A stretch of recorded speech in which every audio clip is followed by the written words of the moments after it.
یہ اولاد بڑی سونی امانت ہے اللہ کی۔ وہ پرانے بڑے بوڑھوں سے وہ کہتا تھا بیٹا آپ کا ہے، تو کہتے تھے اللہ دا مال ہے جی، اللہ کی امانت ہے، اس کی صحیح پرورش کرے، ان کو دینی روحانی حضور کی محبت کی، نبی پاک کی غلامی کی صحیح ترک صحیح راستہ انہیں دکھائے۔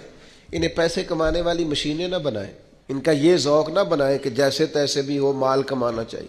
میں نے تھوڑے دن پہلے بھی کہا تھا، پھر کہتا ہوں، میرے پاس ایک صاحب آ گئے، مجھے آ کے کہنے لگے کہ بچے کو بڑی کوشش کی ہے کہ یہ حافظ عالم بن جائے، بڑی جد و جہد کی، کئی مدرسوں میں ڈالا ہے، بھاگ آتا ہے نہیں بنتا، کیا کروں، میری دل کی بڑی خواہش ہے۔ وہ رونے لگ گئے۔ میں نے ان سے کہا کہ میرا مشورہ مانیں گے؟ نہیں پڑھتا تو رہنے دے۔ کہنے لگے تو میرا شوق، میں نے کہا شوق پورا کریں نا، آپ اسے عالم نہ بنائیں لیکن کم از کم ایک اچھا انسان ضرور بنا دیں۔ وَلَقَدْ كَرَّمْنَا بَنِي آدم، اللہ تعالیٰ نے جو عزت دی ہے، کرامت دی ہے، وہ انسانیت کو عطا فرمائی۔ آپ کے پاس امانت ہے اللہ کی کہ اللہ نے آدم کے بیٹے کو کرامت اور عزت کا تاج عطا فرمایا۔